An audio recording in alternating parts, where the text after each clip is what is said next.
أشهد أن لا إله إلا الله وحده لا شريك له وأشهد أن محمدا عبده ورسوله أما بعد فأعوذ بالله من الشيطان الرجيم بسم الله الرحمن الرحيم الحمد لله رب العالمين الرحمن الرحيم مالك يوم الدين إياك نعبد وإياك نستعين اهدنا الصراط المستقيم صراط الذين أنعمت عليهم غير المغضوب عليهم ولا الضالين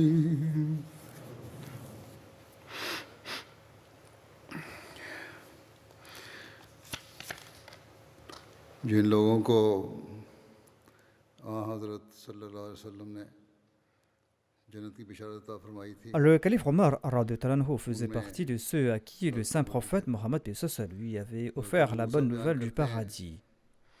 कि नबी करीम सल्लल्लाहु अलैहि वसल्लम के Abu साथ Musa radhiyallahu anhu मदीना के relate: बागों में से एक Le बाग saint में prophète था Mohammed paix soit sur lui était dans un des vergers de Médine et j'étais avec lui.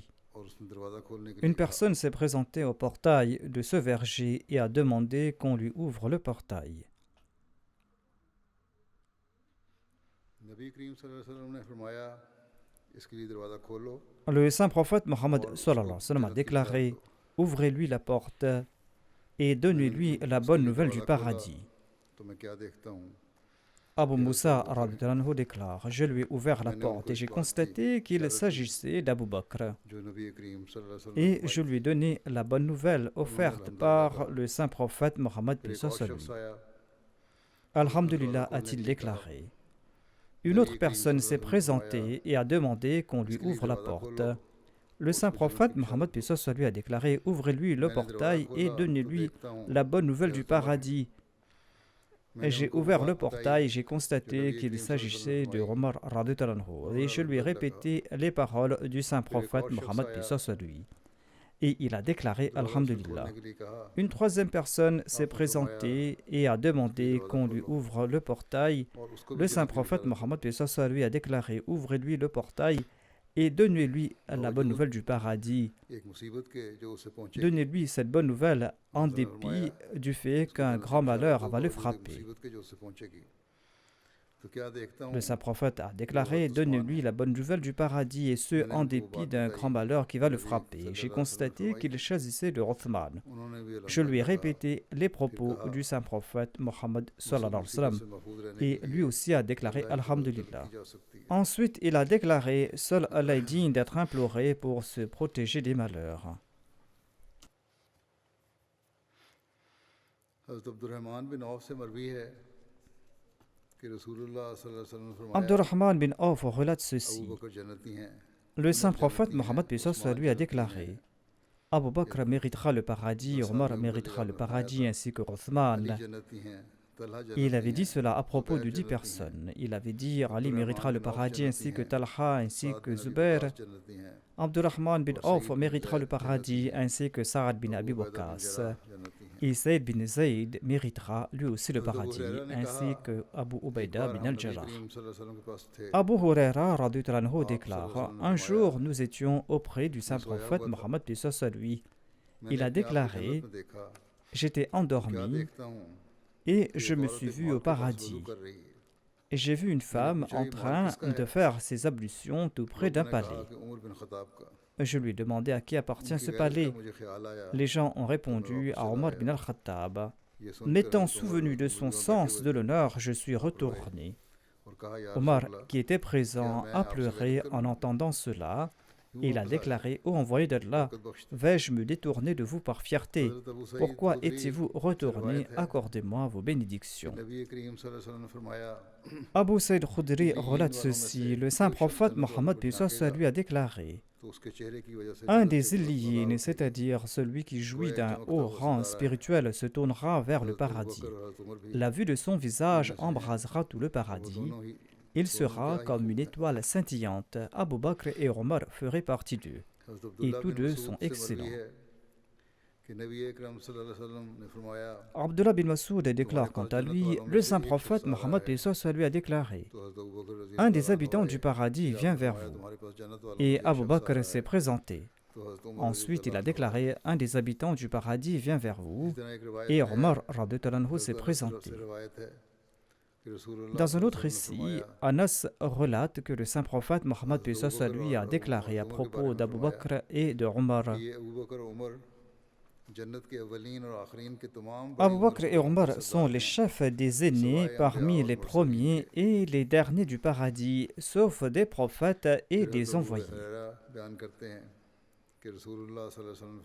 Abu Huraira déclare que le saint prophète Mohammed lui a déclaré: Omar bin Khattab est à la lampe du paradis. Voici d'autres récits rapportant les propos du saint prophète Mohammed lui sur le statut du calife Omar. Uqba bin Amir relate ceci: le saint prophète Mohammed lui a déclaré: s'il devait y avoir deux prophètes après moi, il s'agirait certainement de Omar bin Khattab. C'est-à-dire, il s'agit d'un prophète immédiatement après le saint prophète Mohammed lui. Sinon, le saint prophète lui-même a qualifié de Nabiullah, de prophète d'Allah, le Messie et le Mahdi qui devra apparaître à l'avenir. Le saint prophète Mohammed lui a qualifié Omar de muhaddath, c'est-à-dire de personnes recevant des révélations. Aïcha raconte que le saint prophète lui a dit: il y avait certainement des muhaddithines parmi les premières ummas, et s'il y a un muhaddith dans ma umma, il s'agit de Omar bin al-Khattab. Abu Huraira rapporte que le saint prophète lui a déclaré: il existait dans les ummas qui vous ont précédé des muhaddithines. Et s'il existe dans ma umma une personne de cette catégorie, il s'agit de Omar bin al-Khattab. Les muhaddithoun sont ces personnes qui reçoivent nombre de révélations et de visions. Ensuite, le saint prophète a déclaré que Allah parlait à de nombreux hommes parmi les enfants d'Israël avant vous, même s'ils n'étaient pas des prophètes. S'il existe quelqu'un de cette catégorie au sein de cette umma, il s'agit en fait de Omar bin al-Khattab. Le Messie premier Islam déclare: Allah utilise toujours des métaphores et il attribue le nom de l'un à l'autre eu égard à la nature de ces personnes en raison de leurs attributs et de leurs capacités similaires. Celui qui possède un cœur ressemblant à celui d'Abraham est Abraham aux yeux de Dieu, et celui qui possède un cœur similaire à celui d'Omar Farouk est Omar Farouk aux yeux de Dieu. N'avez-vous pas lu de ce hadith dans lequel il est dit que s'il existe un muhaddith au sein de cette umma, il s'agit de Omar? Ce hadith signifie-t-il que la muhaddathia est terminée avec Omar? Certainement non. Au contraire, ce hadith signifie qu'une personne dont la condition spirituelle est conforme à la condition spirituelle de Omar, eh bien celui-là sera un muhaddith en cas de besoin. Et le Messie premier l'Islam déclare: moi-même j'ai reçu cette révélation. Fika madatun faruqiyya. La révélation se lit ainsi: Anta muhaddathullah, fika madatun faruqiyya. Tu es le muhaddath d'Allah et tu possèdes les qualités de Farouk, c'est-à-dire du calife Omar radhiyallahu anhu.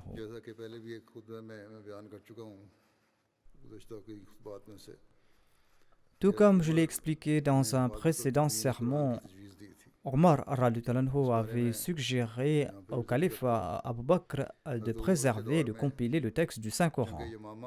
J'en fais mention ici de nouveau. À l'époque d'Abu Bakr, au cours de la bataille de Yamama, 70 Huffath qui avaient mémorisé le Saint-Coran étaient tombés en martyrs. Et Zayd bin Thabit Ansari relate à ce propos. Abu Bakr m'a fait appeler lorsque les gens de Yamama sont tombés en martyrs. Et Omar radhiyallahu anhu était à ses côtés. Abu Bakr a déclaré, Omar est venu me voir et il m'a informé que de nombreux musulmans sont tombés en martyrs lors de la bataille de Yamama. Et j'ai peur que d'autres qaris, des personnes ayant mémorisé le Saint-Coran, ne tombent en martyrs au cours d'autres batailles et ainsi une grande partie du Saint-Coran soit perdue, à moins que tu ne compiles l'ensemble des versets du Saint-Coran. Et je pense qu'il faut le faire. C'était Omar qui avait suggéré cela au calife Abu Bakr. Abu Bakr a commenté que « Comment puis-je ordonner quelque chose qui n'a pas été ordonné par le saint prophète Mohammed p.s. lui ?» Omar a répondu « Par Dieu, il s'agit d'une noble tâche. » Et Omar m'a répété cela à maintes reprises, tant et si bien qu'Allah m'a convaincu qu'il fallait le faire. Et maintenant, je considère que l'opinion de Omar est pertinente, à savoir qu'il faut compiler le texte du Saint-Coran. Et Zayd bin Thabit a commencé à travailler sur la compilation du Saint-Coran. J'avais déjà mentionné les détails à ce propos dans le passé.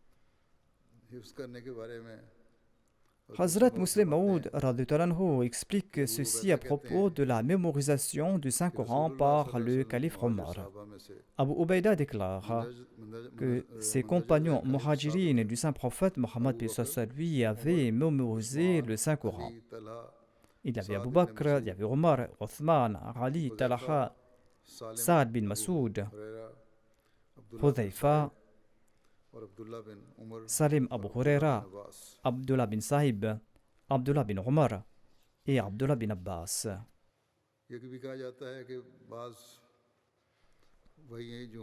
On dit également que certaines révélations reçues par le saint prophète Mohammed lui étaient en accord à l'opinion de Omar radhiyallahu anhu, ou qu'il était du même avis lorsque ces versets ont été révélés. Les Siyar Sitta évoquent 3 points de convergence entre les avis de Omar et ces versets. Si ces narrations du Siyar Sitta sont étudiées dans leur ensemble, eh bien leur nombre passe à 7. Selon un hadith du Sahih al-Bukhari, Omar radhiyallahu a déclaré « Mon opinion était conforme à la volonté de mon Seigneur sur 3 points. J'avais dit au prophète d'Allah, nous devons faire de la Maqam Ibrahim un lieu de prière. Par la suite, le verset suivant a été révélé. وَاتَّخِذُوا مِنْ مَقَامِ إِبْرَاهِيمَ مُصَلًّى وَاتَّخِذُوا مِنْ مَقَامِ إِبْرَاهِيمَ مُصَلًّى. Et j'ai parlé à propos du port du voile, et un commandement a été révélé à ce propos. J'ai dit, ô envoyé d'Allah, il vaut mieux que vous demandiez à vos épouses de porter le voile, car des gens respectables et des gens méchants en leur parlent. Suite à cela, le commandement sur le voile a été révélé. Une fois, les épouses du saint prophète, paix soit lui, s'étaient unies sur une affaire le concernant pour une question d'honneur.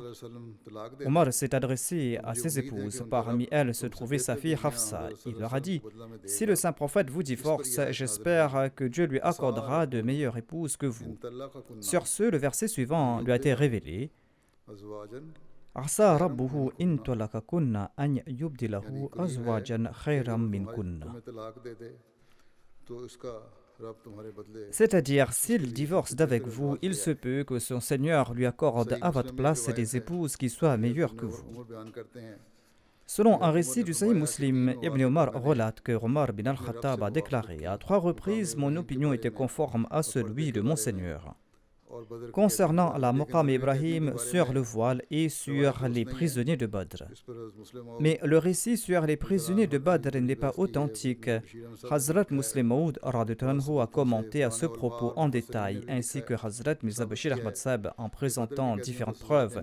Certains anciens savants et commentateurs ont prouvé que le récit sur la punition des prisonniers de Badr n'est pas correct.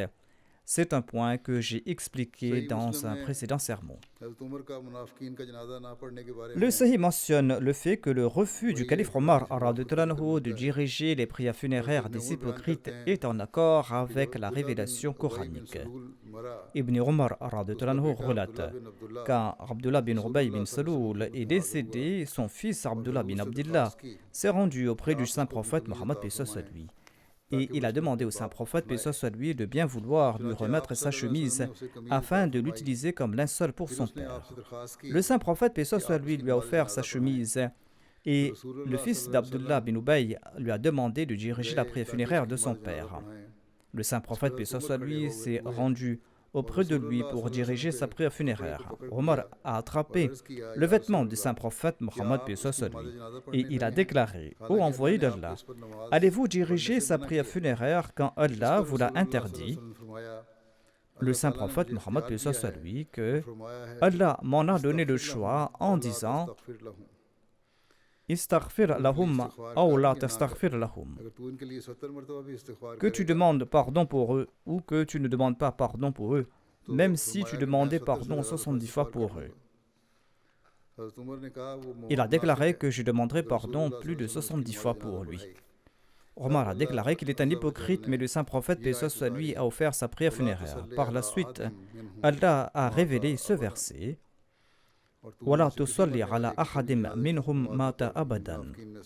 et n'offre jamais la prière funéraire pour l'un d'entre eux, c'est-à-dire les hypocrites, et ne te tiens jamais sur leur tombe pour prier. Le Sunan at-Tirmidhi mentionne la révélation du Saint-Coran sur l'interdiction de l'alcool conformément à l'opinion du calife Omar radhiyallahu anhu. Omar bin Khattab avait prié: Ô Allah, offre-nous une décision satisfaisante sur le vin. Sur ce, le verset suivant de la sourate Al-Baqarah a été révélé, verset dans lequel il est dit: Yas'alunaka 'anil khamri wal maisir, c'est-à-dire qu'ils t'interrogent sur les intoxicants et les jeux de hasard. Dis-leur: tous deux comportent un grand péché en même temps que certains avantages pour les hommes, mais leur côté péché l'emporte sur les avantages. En entendant ce verset, Omar bin al-Khattab a déclaré: Ô Allah, donne-nous un commandement clair sur l'alcool, sur le vin. Sur ce verset de la sourate An-Nisa a été révélé, verset dans lequel il est dit: La taqrabu salata wa antum sukara. C'est-à-dire, ô vous qui croyez, n'approchez pas la prière quand vous êtes dans un état de confusion mentale, jusqu'à ce que vous ayez pleine connaissance de ce que vous dites. Omar est revenu et on lui a présenté ce verset. Il a déclaré: Ô Allah, précise-nous le commandement sur le vin. Sur ce verset de la sourate Al-Maïda a été révélé: Innama yuridu shaytanu an yuqi'a baynakumul adawata wal baghdha'a fil khamri wal maisiri wa yasuddakum an dhikrillah wa anis salati fahal antum muntahun. C'est-à-dire que Satan ne désire que créer de l'inimitié et de la haine parmi vous au moyen du vin et des jeux du hasard, et vous retenir ainsi du souvenir d'Allah et de la prière. Mais est-ce que vous allez vous en abstenir? On a cité ce verset à Omar, et lorsqu'on lui a cité ce verset, il a déclaré: nous allons nous en abstenir, nous allons nous en abstenir. En sus de ces accords mentionnés dans la Sira Sita, les biographes ont également mentionné plusieurs autres. Allama Suyuti a mentionné une vingtaine de ces concordances entre l'opinion de Omar et la révélation divine. Le Messie premier salam déclare: connaissez-vous le statut du calife Omar et à quel point il était grand parmi les compagnons? Parfois, des versets du Saint-Coran étaient révélés selon son opinion. Et il y a un hadith qui dit que même Satan a peur de l'ombre de Omar. Le deuxième hadith est que s'il devait y avoir un prophète après moi, il s'agirait de Omar. Le troisième hadith est qu'il y a eu des muhaddithines parmi les premières ummas. S'il y a un muhaddith au sein de cette umma, il s'agit de Omar. Le calife Omar avait donné des conseils au saint prophète Mohammed lors de différentes expéditions, et le saint prophète Mohammed avait accepté ces conseils. Le rapporteur du récit suivant doute si c'est Abu Huraira ou Abu Saïd qui aurait relaté ce qui suit. En tout cas, il déclare que le jour de la bataille de Tabouk, les gens étaient très affamés. Et ils ont dit au saint prophète Mohammed à lui, « Ô envoyé d'Allah, si vous nous le permettez, nous allons abattre les chameaux que nous utilisons pour porter de l'eau et nous allons les manger et utiliser leur graisse. » Le saint prophète a déclaré, « Vous pouvez le faire. » Sur ce, Omar s'est présenté au saint prophète Mohammed lui. Il a déclaré au messager d'Allah, « Si on le fait, nous aurons moins de montures. Demandez aux gens d'amener le reste de la provision. Demandez-leur d'apporter le reste de leur nourriture. Ensuite, priez pour qu'Allah bénisse cette nourriture. Il se peut qu'Allah les bénisse. » Le saint prophète Mohammed lui a déclaré, « Oui, c'est bien vrai. » Le narrateur déclare que le saint prophète Mohammed lui a demandé qu'on lui apporte un tapis de cuir. Il a étendu. Ensuite, il a demandé qu'on apporte le reste de la nourriture, le reste des provisions. Le narrateur déclare qu'un tel a apporté une poignée de maïs, un autre une poignée de dattes, un autre un morceau de pain. En fin de compte, on a tout entassé sur ce tapis. Le saint prophète Mohammed lui déclare que le saint prophète Mohammed lui a prié pour qu'Allah bénisse cette nourriture. Ensuite, il a dit, prenez-en dans vos récipients. Les gens en ont pris de leurs récipients et les récipients de tous les soldats étaient remplis. Ensuite, tous ont mangé à satiété et il restait encore de la nourriture. Sur ce, le saint prophète Mohammed lui a déclaré que j'atteste que personne n'est digne d'adoration excepté Allah et que je suis le messager d'Allah. Et on n'interdira pas le paradis à celui qui rencontrera son Seigneur sans douter de ces deux témoignages. Il s'agit d'un récit tiré du Sahih Muslim.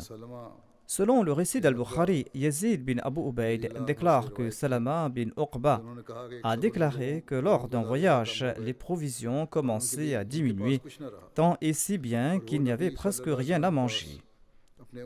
Et on a demandé au saint prophète Mohammed lui la permission d'abattre les chameaux. Le saint prophète lui leur a donné cette permission. Ensuite, Omar les a rencontrés et ils ont informé Omar à ce propos. Sur ce, Omar a déclaré, « Comment allez-vous survivre lorsque vous avez tué vos chameaux ?»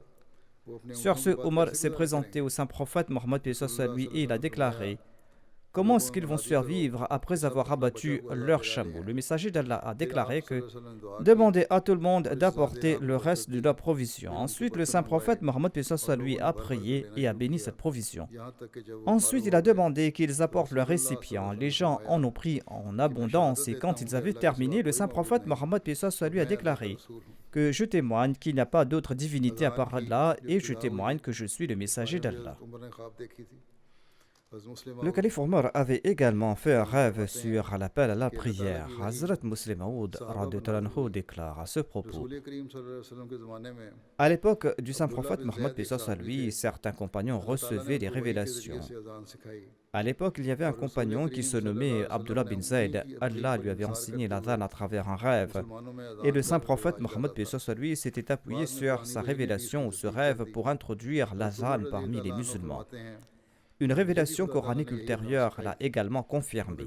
Omar déclare, « Dieu m'avait enseigné le même appel ou adhan, mais je suis resté silencieux pendant 20 jours en me disant qu'une autre personne avait relaté cela au saint prophète Mohammed lui.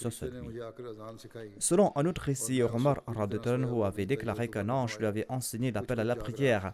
Et je n'étais pas endormi lorsqu'il l'a fait, a dit Omar. J'étais dans un état entre le sommeil et l'éveil. Il y a aussi un récit du Sunan Tirmidhi que j'ai cité dans le passé et que je vais relater de nouveau ici. Les paroles de la fin démontrent l'importance du rêve de Omar aux yeux du saint prophète Mohammed Mohammed bin Abdullah bin Zayd relate ceci de son père. Un matin, nous nous sommes rendus auprès du saint prophète Mohammed et je lui ai relaté mon rêve. Le saint prophète Mohammed a déclaré ce rêve est certainement vrai. Pars et accompagne Bilal. Il possède une voix plus forte que la tienne.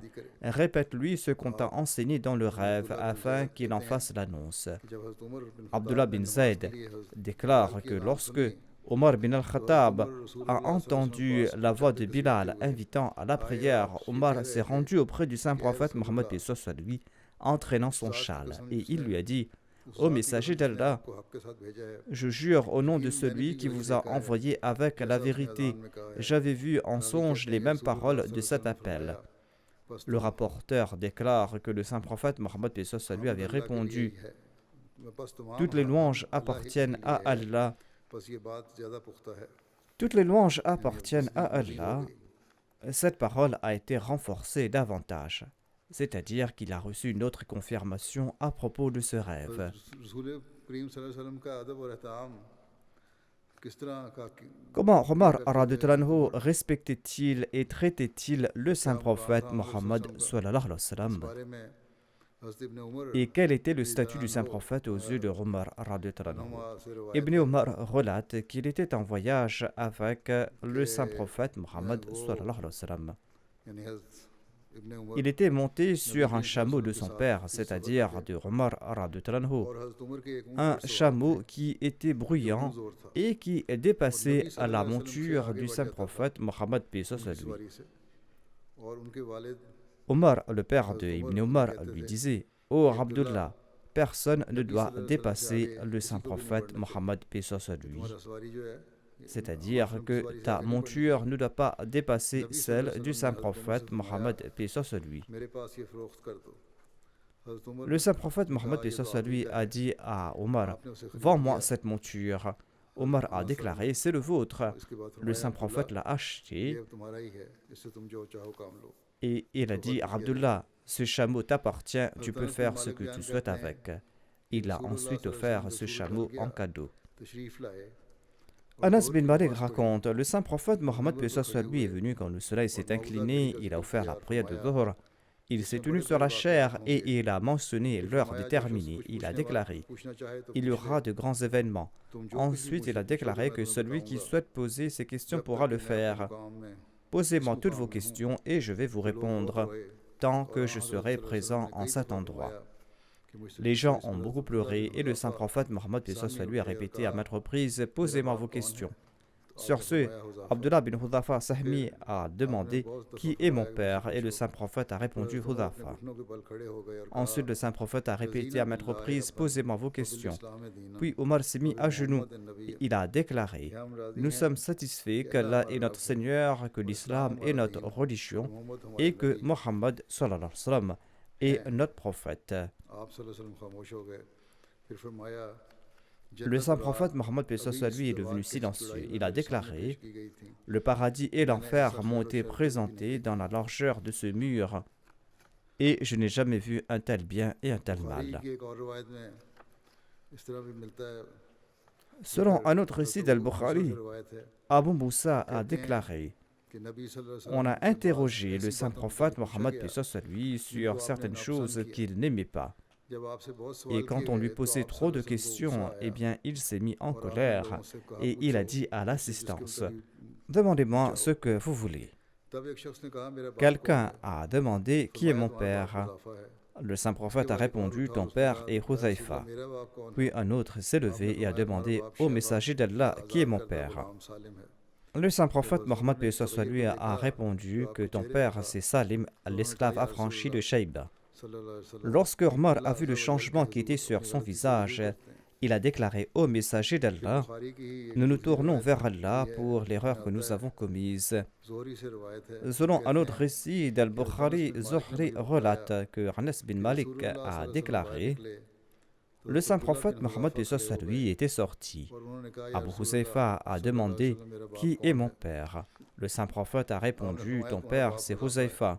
Ensuite, le saint prophète Mohammed sallallahu alayhi wa sallam a dit à maintes reprises: posez-moi vos questions. Omar s'est mis à genoux et a déclaré: nous sommes satisfaits qu'Allah est notre Seigneur et que l'islam est notre religion et que Mohammed sallallahu alayhi wa sallam est notre prophète. Suite à cela, le saint prophète Mohammed paix soit sur lui s'est tu. Abu Qatada Ansari rapporte que le saint prophète Mohammed paix soit sur lui a été interrogé sur son jeûne. Le rapporteur déclare que le saint prophète s'est mis en colère et Omar a déclaré: nous sommes satisfaits qu'Allah est notre Seigneur et que l'islam est notre religion et que Mohammed sallallahu alayhi wa sallam est son messager et que notre allégeance est véritable. Selon un autre récit du Sahih al-Bukhari, Omar radhiyallahu anhu a rendu visite une fois au saint prophète Mohammed lui. Le saint prophète logeait dans une pièce à l'étage.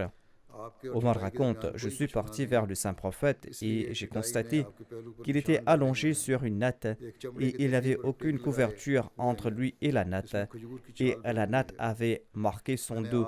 Il était appuyé sur un oreiller en cuir rempli d'écorce de palmier. J'ai regardé dans la pièce du saint prophète Mohammed lui et je ne lui ai vu que 3 peaux brutes. J'ai dit au saint prophète Mohammed lui, implorez Allah afin qu'il offre de la prospérité à votre umma, parce que la Perse et Rome ont reçu beaucoup de richesses et ils ont reçu le monde tandis qu'ils n'adorent pas Allah. Le saint prophète lui était allongé sur l'oreiller. Il a déclaré, fils de Khattab, as-tu encore des doutes? Ce sont des gens qui ont reçu rapidement les choses dont ils jouissaient en cette vie de ce monde. Omar a déclaré, ô messager d'Allah, priez pour qu'Allah me pardonne. Le Messie premier d'Islam déclare, une fois Omar s'est rendu chez le saint prophète Mohammed lui. Il a constaté qu'il n'y avait aucun objet chez le saint prophète. Il était allongé sur une natte dont les marques étaient sur son dos. En voyant cela, Omar a commencé à pleurer. Le saint prophète lui a demandé, ô Omar, pourquoi pleures-tu? Omar a répondu, en raison de votre souffrance. Il a dit que César et Khosroès, qui sont des infidèles, mènent une vie confortable et vous vivez dans ces conditions difficiles. Le saint prophète Mohammed lui a déclaré, qu'ai-je à faire avec ce monde? Mon exemple est celui d'un cavalier chevauchant un chameau dans la chaleur de la journée. Quand la chaleur de l'après-midi lui fait souffrir, il s'arrête à l'ombre d'un arbre pour reprendre son souffle. Puis après quelques minutes, il reprend son voyage dans la même chaleur. À une occasion, le saint prophète Mohammed lui avait demandé à Omar de prier pour lui. Omar déclare, j'ai demandé au saint prophète lui la permission d'accomplir la Umrah. Il m'a donné la permission en disant, mon frère, ne nous oublie pas dans tes prières. Omar a déclaré, ces paroles sont telles que si j'obtiens le monde entier en retour, je ne serai pas aussi heureux. Selon un autre récit, le saint prophète Mohammed lui aurait déclaré, ô mon frère, inclus-nous dans tes prières. L'on peut connaître l'affection que nourrissait Omar à l'égard du saint prophète Mohammed lui grâce à l'incident suivant. J'en ai fait mention dans un sermon précédent. Aïcha relate que lorsque l'envoyé d'Allah est décédé, en entendant cette nouvelle, Omar s'est levé et il a déclaré, par Allah, le messager d'Allah n'est pas mort. Et Omar avait l'habitude de dire, par Dieu, c'est ce qui m'est passé par l'esprit. Je me suis dit que Dieu va le ressusciter afin de trancher les mains et les pieds de certaines personnes. Cependant, quand Abu Bakr est venu, il a récité le verset 145 de la sourate Al-Imran et a demandé à Omar de comprendre la réalité et puis l'affaire a pris fin. Hazrat Muslim Maud dit à ce propos que le consensus des compagnons sur la mort du saint prophète Mohammed lui et que tous les prophètes sont décédés. Cela était dû au fait qu'après la mort du saint prophète Mohammed lui, Omar croyait qu'il était encore en vie et qu'il allait revenir. Et il y croyait tellement qu'il était prêt à trancher le cou de celui qui était d'un avis contraire. Mais Abu Bakr as-Siddiq, le véridique, s'est présenté et il a récité le verset suivant devant tous les compagnons, le verset qui disait « Wama Muhammadun illa rasoul, kad khalat min qablihi rusul ». Omar a déclaré que mes pieds ont tremblé et je suis tombé par terre sous le choc. Les compagnons disaient par la suite, nous avions l'impression que ce verset avait été révélé aujourd'hui et nous le récitions dans les rues ce jour-là. Si un prophète était vivant, L'argument ne serait pas valable que si tous les prophètes mourraient, pourquoi le saint prophète, paix soit sur lui, ne va-t-il pas mourir? Omar aurait pu déclarer: pourquoi trompez-vous les gens? Jésus est toujours vivant au ciel. S'il est vivant, pourquoi le saint prophète, paix soit sur lui, ne peut-il pas être vivant? Mais le silence de tous les compagnons démontre que leur croyance unanime était que Jésus-Christ était mort. Le Messie premier Islam a aussi commenté à ce sujet. J'ai présenté ses explications dans un sermon précédent.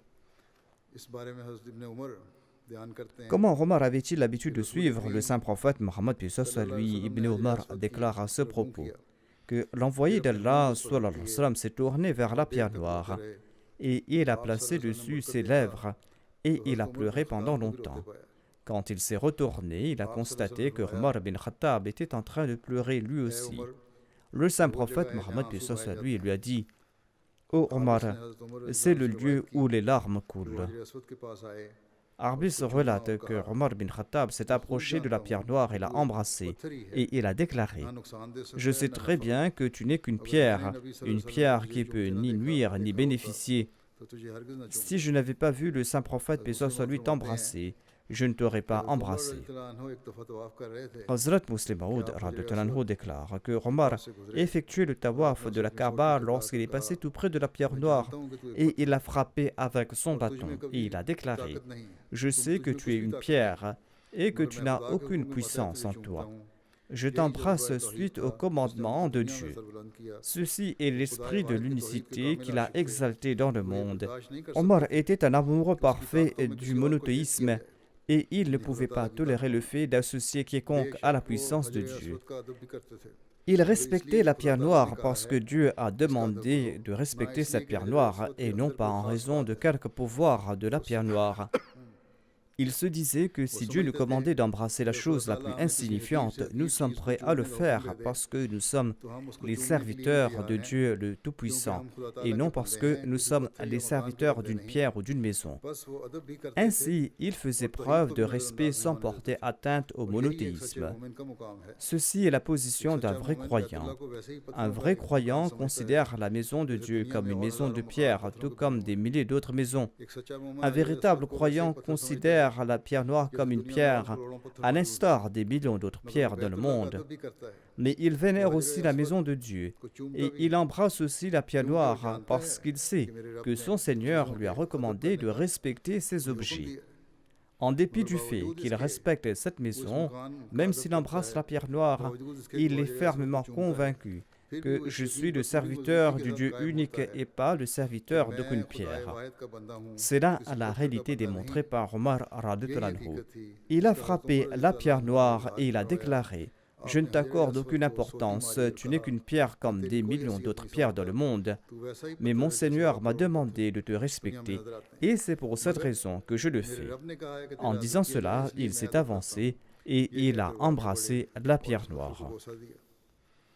Abdullah bin Omar raconte que Omar bin Khattab a demandé au saint prophète Mohammed paix soit sur lui, quand il était à Jirana après son retour de Taïf: ô envoyé d'Allah, à l'époque de l'ignorance, j'avais fait un vœu d'accomplir l'itikaf pendant un jour dans l'enceinte de la mosquée sacrée. Quelles sont vos directives à ce propos? Le saint prophète paix soit sur lui a déclaré: pars et accomplis l'itikaf pendant un jour. En tout cas, on peut respecter à tout moment le vœu légitime que l'on a fait. Ceci est la leçon qu'a donnée le saint prophète Mohammed paix soit sur lui. Le rapporteur déclare: une fois le saint prophète lui a offert une fille du Khums. Quand le saint prophète paix soit sur lui a libéré les autres esclaves ou prisonniers, eh bien ces prisonniers l'annonçaient partout. Et Omar les a entendus. Il a demandé qu'est-ce qui se passe. Et ces prisonniers ont dit que le saint prophète les avait libérés. Sur ce, Omar a dit à son fils: ô Abdullah, libère cette fille que le saint prophète puis soit lui nous a offert. Huzaifa était considéré comme le confident du saint prophète Mohammed puis soit lui. Il y a eu un incident lors de la bataille de Tabouk. Huzaifa relate: lorsque le saint prophète est descendu de sa monture, il a reçu une révélation. Sa monture était assise. Elle s'est mise debout et elle tirait ses rênes. J'ai agrippé ses rênes et je l'ai placé tout près du saint prophète Mohammed paix soit sur lui. Ensuite, je me suis assis à côté de la chamelle jusqu'à ce que le saint prophète paix soit sur lui se lève et je lui ai apporté la chamelle. Le saint prophète a demandé qui est-ce. J'ai répondu Huzaifa. Le saint prophète m'a dit je vais t'informer d'un secret que tu ne dois mentionner à personne. Il m'est interdit d'offrir les prières funéraires de telle ou telle personne. Et le saint prophète Mohammed lui a mentionné le nom d'un groupe d'hypocrites. Après la mort du messager d'Allah, au cours de son califat, si Omar pensait qu'un tel qui était décédé appartient à ce groupe d'hypocrites, eh bien il tenait la main de Hudhaifa et l'emmenait avec lui pour offrir les prières funéraires. Si Hudhaifa l'accompagnait, Omar offrait la prière funéraire de cette personne. Si Hudhaifa enlevait sa main de celle de Omar, eh bien Omar n'accomplissait pas les prières funéraires de cet individu. Le Messie premier l'Islam explique comment Omar accomplit les prophéties du saint prophète Mohammed lui. Il déclare à ce propos que Omar était empli de sincérité et de fidélité. Il est devenu le deuxième calife après le saint prophète. Ainsi, de cette manière, chacun des compagnons ont été honorés. Les richesses et les joyaux de César et de Khosroès sont tombés entre ses mains. Un compagnon s'est rendu dans la cour de Khosroès et ses domestiques ont étalé ses chaises d'or, ses merveilles et lui montré sa splendeur. Ce compagnon a déclaré « Nous ne sommes pas fascinés par cette richesse. On nous a promis que nous obtiendrons également les bracelets de Khosroès. » Omar a demandé à un compagnon de porter ces bracelets afin d'accomplir cette prophétie. Hazrat Muslim Maud déclare « Il n'est pas permis aux hommes de porter de l'or, mais Calife Omar a demandé à un compagnon de porter les bracelets d'or de Khosroès et lorsqu'il a refusé de le faire, Omar l'a réprimandé. Il a déclaré « Le saint prophète t'avait dit qu'il t'avait vu porter les bracelets en or de Khosroès. » De même, à une occasion, on a reçu les butins de guerre qui comprenaient la couronne de Khosroès et ses vêtements de soie. Et Omar a ordonné à un homme de les porter. Quand il les a portés, eh bien Omar a pleuré. Il a déclaré « Quelques jours de cela, Khosroès portait cette robe et cette couronne et il régnait tel un tyran en Perse. Aujourd'hui, ce même Khosroès est aux abois. Telle est la situation du monde. Et cet acte de Omar ne peut pas sembler juste, car il est interdit aux hommes de porter de la soie et de l'or. Mais pour expliquer un point important et pour fournir un conseil, Omar a demandé à un homme de porter cet or et cette soie pendant quelques minutes. La chose essentielle, c'est la taqwa. Tous ces commandements sont là pour créer la taqwa d'Allah.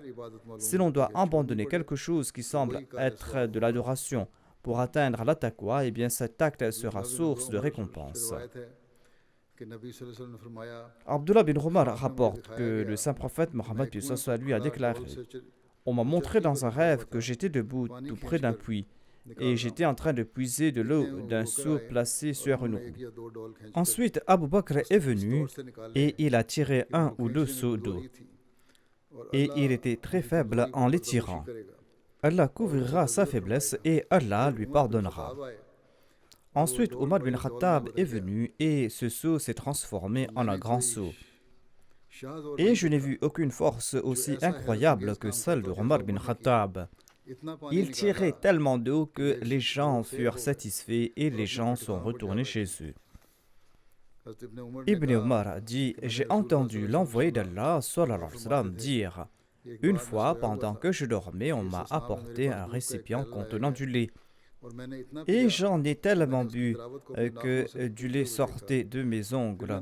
Ensuite, j'ai offert le lait restant à Omar bin Khattab. » Les compagnons ont demandé au envoyé d'Allah quelle est l'interprétation de ce rêve. Il a répondu « Il s'agit de la connaissance. » Zainul Abidin Walula Shah déclare à propos de ce hadith « Fadul ilm ne signifie pas ici l'excellence de la connaissance, mais la partie restante du savoir. Il existe un chapitre séparé sur l'excellence du savoir.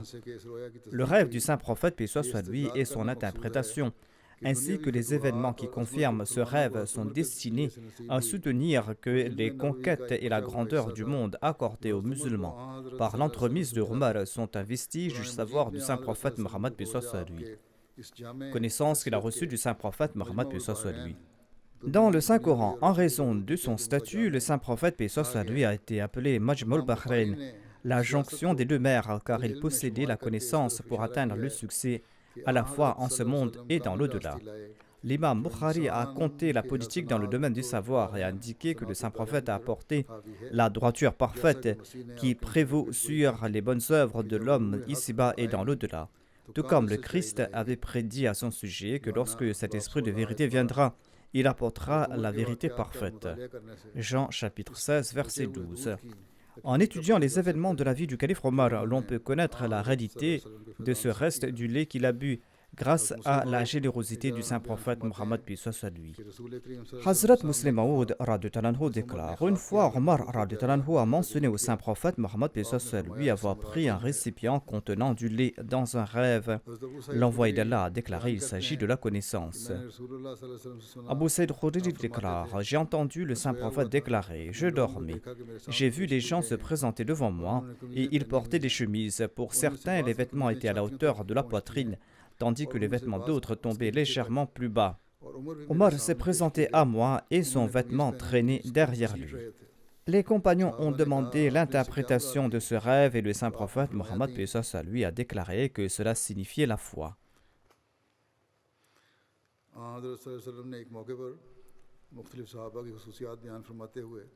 En évoquant les qualités de divers compagnons, le saint prophète Mohammed paix soit sur lui a déclaré: au sein de ma Ummah, le plus fort dans la foi d'Allah, c'est Omar. Malik bin Irwal rapporte que Omar bin Khattab a déclaré: accomplissez votre analyse avant qu'on ne vous demande des comptes, cela sera plus facile pour vous. Ou il a déclaré que cette évaluation sera beaucoup plus facile pour vous à faire. Il a dit: évaluez votre intérieur de peur qu'on ne le fasse pour vous et préparez-vous pour le grand jour des comptes.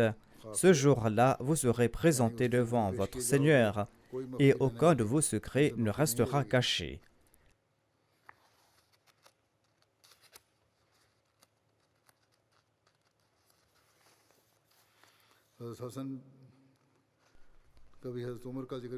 Chaque fois que Hassan évoquait le calife Omar, il disait: par Dieu, bien qu'il n'était pas parmi les premiers à embrasser l'islam, ni parmi ceux qui dépensaient le plus dans le chemin de Dieu, il n'avait aucun désir pour les choses de ce monde et il était le plus strict dans l'application des instructions d'Allah parmi les gens. Et il n'a jamais craint le reproche d'un chercheur de fautes. Saad bin Abi Waqqas déclare: par Dieu, bien que Omar bin Khattab n'était pas parmi les premiers des nôtres à embrasser l'islam, je sais cependant en quoi il nous a excellés. C'est dans la piété et dans le détachement des choses de ce monde. Hisham bin Urwa raconte de sa mère que lorsque Omar bin Khattab s'est rendu en Syrie, son vêtement supérieur était déchiré du dos. C'était un vêtement assez épais et long qui atteignait le sol. Ce type de vêtement était couramment porté à Rome. Omar bin Khattab a envoyé ce vêtement au peuple d'Azriyat ou de Hila. Hila est une ville située sur la côte de la mer Rouge et cette ville jouxte la Syrie. En tout cas, le narrateur déclare qu'il a lavé ce vêtement, il l'a rapiécé et il a également préparé un nouveau vêtement, un vêtement fait de tissu fin blanc en coton. Il a pris ces deux vêtements et il les a présentés au calife Omar. Omar a tenu le vêtement de coton et il l'a senti, a déclaré qu'il était trop doux et il l'a rendu à l'individu, a déclaré: rendez-moi mon vêtement d'origine parce que de parmi tous les vêtements, c'est celui qui absorbe le plus la sueur. En d'autres termes, le vêtement déchiré qu'il avait rapiécé était meilleur. Anas bin Malik raconte qu'il a vu Omar bin Khattab à une époque où il était le chef des fidèles et son vêtement avait 3 pièces de cuir cousues entre les épaules. Selon un autre récit, Anas déclare qu'il y avait 4 pièces de cuir cousues sur le vêtement de Omar près de la zone des épaules. Je mentionnerai d'autres récits sur la vie du calife Omar à l'avenir, Inch'Allah. Je vais maintenant mentionner un membre de la communauté qui est décédé récemment et je vais aussi accomplir sa prière funéraire après la prière du vendredi, Inch'Allah. Le docteur Tassir Mujtaba Saheb était un médecin à l'hôpital Fazli Umar et il est décédé quelques jours de cela à l'âge de 70 ans. Inna lillahi wa inna ilayhi raji'un. Bien qu'il souffrait de diverses maladies, il est soudainement tombé malade et son état s'est détérioré et il est décédé suite à cette maladie. Inna lillahi wa inna ilayhi raji'un. L'Ahmadiyya a été introduit dans la famille du défunt par le cousin de son père, Sayyid Fakhrul Islam Saheb, qui était un compagnon du Messie premier d'Islam. Cependant, le père du docteur Tassir Mujtaba, Ghulam Mujtaba Saheb, a accepté l'Ahmadiyya en 1938 lorsqu'il était encore étudiant. Lorsque le troisième calife a invité les gens à consacrer leur vie suite au programme de Nusrat Jahan, le docteur Ghulam Mujtaba Saheb, le père du défunt, travaillait comme chirurgien à l'hôpital civil à Karachi. Il a pris sa retraite à cette date, il a dédié sa vie et il a voyagé en Afrique en 1970 et il y a servi jusqu'en 1999, notamment au Ghana, au Nigeria et en Sierra Leone.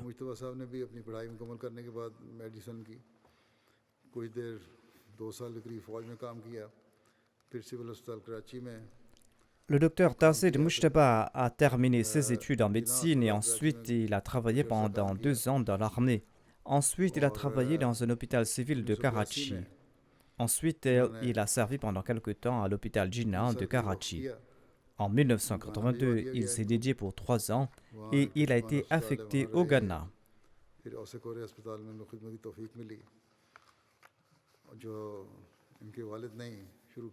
Il a servi dans un hôpital à Techiman et ensuite il a servi à Socoré dans un hôpital qui a été fondé par son père. Il a travaillé avec son père pendant 3 ans et son père l'a formé en chirurgie parce que son père était aussi un très bon chirurgien. Le docteur Tassir Saheb a servi au Ghana pendant environ 23 ans. Ensuite, il a servi pendant 17 ans à l'hôpital Fazli Umar de Rabwa. Ainsi, au total, il a servi pendant 40 ans. Il était marié à Amtul Raouf Sahiba, la fille de Sayyid Daoud Muzaffar Shah Saheb et de Sahibzadi Amtul Hakim Sahiba, qui était la fille de Hazrat Muslim Maud Radiyallahu anhu. Le défunt médecin avait un fils et une fille. Son épouse Amtul Raouf Sahiba déclare: lorsque je suis parti lui rendre visite pendant ses jours de maladie, il m'a demandé de transmettre ses salams ou ses salutations au calife. Ainsi donc, il m'a envoyé ses salutations. Cependant, dit son épouse, cette fois-ci, il avait dit d'une telle manière qu'il semblait être ses dernières salutations. Elle déclare en outre, une fois au Ghana, le défunt était tombé gravement malade et il a passé la nuit dans une grande douleur et son état était très grave. Pour la prière de Fajr, il avait dit que quelqu'un avait présenté ses salams, ses salutations. Il m'a demandé d'aller voir qui c'était. Je lui ai dit que la porte était fermée et que personne ne pouvait entrer. Au bout d'1 heure, il m'a dit de nouveau qu'il avait entendu une voix disant le salam. Et par la suite, par la grâce d'Allah, sa santé a commencé à s'améliorer et il s'est rétabli. Son épouse déclare: j'ai également prié pour lui et on m'a dit qu'il aura une longue vie.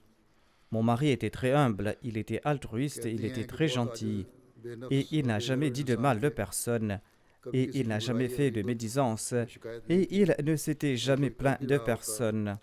Et si quelqu'un d'autre le faisait, il demeurait silencieux.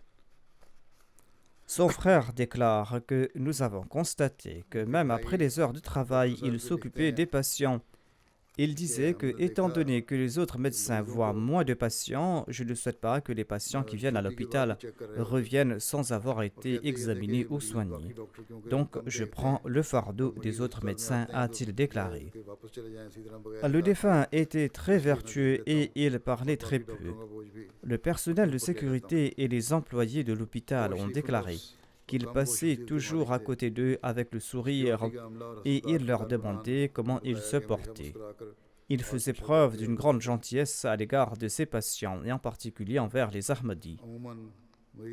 Et si quelqu'un venait le voir après les heures d'ouverture, il les examinait souvent sans demander d'honoraires. Le directeur de la Jamia Ahmadiyya de Rabwa, M. Mubashir, déclare « J'ai eu l'occasion de m'asseoir avec lui à maintes reprises. Il parlait très peu et il parlait de manière très douce. Il était très gentil, aimant et il était très humble. » Il déclare que je n'ai jamais vu personne faire preuve d'une aussi grande humilité, d'une aussi grande modestie et d'une si grande simplicité. J'ai entendu de tels récits à son sujet de la part des malades de l'hôpital ainsi que de la part des personnes démunies, des récits qui me laissent tout admiratif et je suis très content de savoir qu'il y ait pareils médecins qui sont en train de servir dans nos hôpitaux. Le directeur de la Jamia présente un autre point et c'est quelque chose que j'ai également mentionné plus tôt. Il déclare que le défunt médecin examinait les patients même après les heures d'ouverture et parfois il quittait son bureau à la fin des heures d'ouverture et quand un patient se présentait, il l'emmenait dans son bureau comme s'il attendait ce patient depuis des heures. Il était très gentil envers les pauvres. Attar Zubair, président de Humanity First de l'Allemagne, écrit que lorsque le calife était en tournée en Afrique en 2004, le défunt Dr Mujtaba l'avait accompagné au Ghana et dans d'autres pays, dont le Bénin. Attar Zubair déclare qu'à une occasion, le défunt médecin a vu une dame qui semblait être très anxieuse. Il m'a demandé de lui demander ce qui n'allait pas. Et la dame a déclaré que je suis venu rencontrer le calife et j'ai dépensé tout ce que j'avais. Maintenant, je n'ai plus rien pour le voyage retour. Sur quoi le défunt lui a offert 30 000 francs CFA. Il déclare à cette époque cela représentait presque un mois de salaire pour une personne moyenne. Et le défunt a offert immédiatement cette somme. M. Hanif Mahmoud déclare que le défunt était très modéré et très humble. Il a montré beaucoup d'amour et d'affection à l'égard des Waqf Zindagi. Hanif Mahmoud déclare qu'une fois sa femme était malade et c'était le défunt qui l'avait soigné. En fait, ils étaient partis le rencontrer pour lui demander conseil et non dans l'intention de se faire traiter. Le défunt a demandé s'ils avaient apporté le document du patient et il n'en avait pas. Sur ce, le défunt a appelé un de ses employés. Il lui a donné 100 roupies de sa poche et lui a demandé de prendre les dispositions nécessaires pour préparer le document du patient. Et il n'a pas pris d'argent de ces personnes malgré le fait qu'ils ont insisté pour le faire. Il possédait un visage très innocent et il semblait être un ange personnifié. Il parlait très peu. Il entrait discrètement dans la mosquée Moubarak et il faisait de longues prières. Le docteur Muzaffar Chaudhry, qui est urologue et qui réside ici au Royaume-Uni, se rend souvent à Rabwa pour le Waqf Arzi. Il écrit à propos du défunt. Le défunt avait un tempérament très calme, il était très gentil et compatissant. Il avait une grande passion pour apprendre de nouvelles choses afin de pouvoir aider les autres. À chaque fois que je partais pour le Waqf Arzi, je lui rendais visite dans son bureau et il me faisait m'asseoir sur son siège et s'asseyait de l'autre côté, même si j'insistais pour qu'il reste à sa place. Lokman Saheb, Wakilul Mal Awwal du Tahrik Jadid, écrit ceci. Le défunt possédait de nombreuses qualités et il avait une grande passion pour les sacrifices financiers. Depuis qu'il est retourné au Pakistan, il se rendait personnellement au bureau du Daftar Mal Awwal et payait sa contribution du Tahrik Jadid dès que le nouvel an du Tahrik Jadid était annoncé. Bien qu'il était médecin de profession, il avait comme objectif de servir l'humanité. Outre le traitement allopathique, il traitait également ses patients par le biais de traitements homéopathiques. Il ne rejetait aucune forme de traitement. Le docteur Naïm Saeb, qui est responsable de l'hôpital d'Asokore, écrit ceci. Le défunt a servi comme médecin missionnaire pendant 21 ans à Asokore. Aujourd'hui, en apprenant son décès, de nombreuses personnes de la région qui le connaissaient étaient très tristes et ils ont présenté leurs condoléances. Ils disaient que le défunt médecin avait un caractère très simple, il parlait très peu et il était toujours occupé par son travail. Il s'occupait des pauvres et il était très hospitalier. En sus de sa connaissance des affaires de ce monde, le défunt avait une grande passion pour la littérature de la Jamaat et les livres du Messie premier l'Islam. Il déclare qu'il ne fait aucun doute que le défunt médecin a rendu un excellent service dans le domaine de la chirurgie dans l'hôpital d'Asokore et nous en voyons les fruits aujourd'hui encore dans la forme de patients qui viennent de divers pays de l'Afrique de l'Ouest pour se faire soigner. Et il évoque le nom Mujtaba dans leur langue africaine toute simple. Le défunt se nommait Tassid Mujtaba, mais il était connu sous le nom du docteur Mujtaba là-bas en Afrique. Le père du défunt avait servi dans cet hôpital pendant quelques années et le défunt docteur Tassid Mujtaba était connu par le même nom. Le défunt médecin avait également construit une très belle mosquée dans l'enceinte de l'hôpital.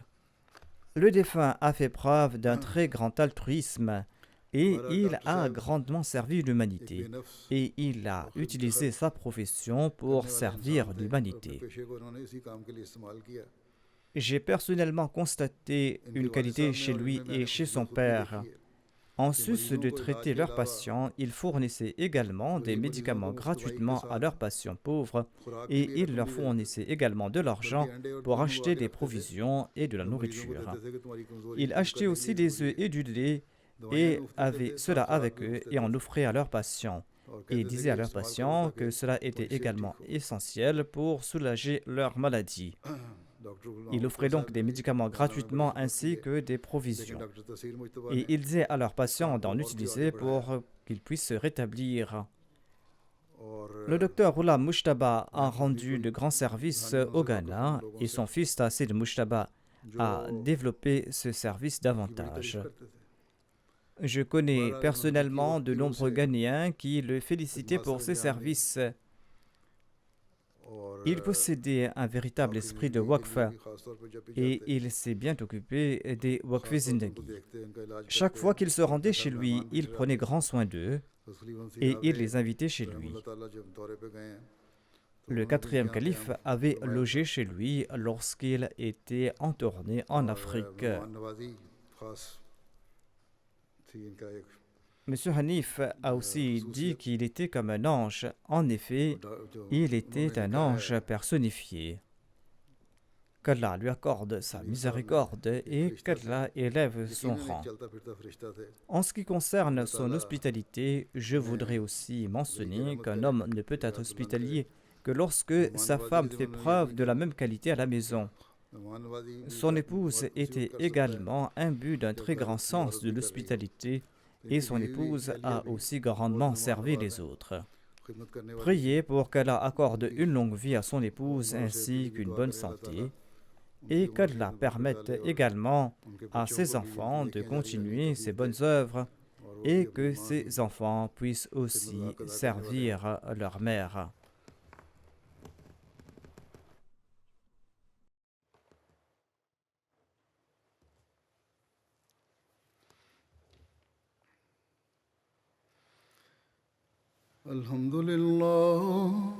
الحمد لله نحمده ونستعينه ونستغفره ونؤمن به ونتوكل عليه ونعوذ بالله من شرور أنفسنا ومن سيئات أعمالنا من يهده الله فلا مضل له ومن يضلل فلا هادي له ونشهد أن لا إله إلا الله ونشهد أن محمدا عبده ورسوله عباد الله رحمكم الله إن الله يأمر بالعدل والإحسان وإيتاء ذي القربى وينهى عن الفحشاء والمنكر والبغي يعظكم لعلكم تذكرون اذكروا الله يذكركم وادعوه يستجب لكم ولذكر الله أكبر.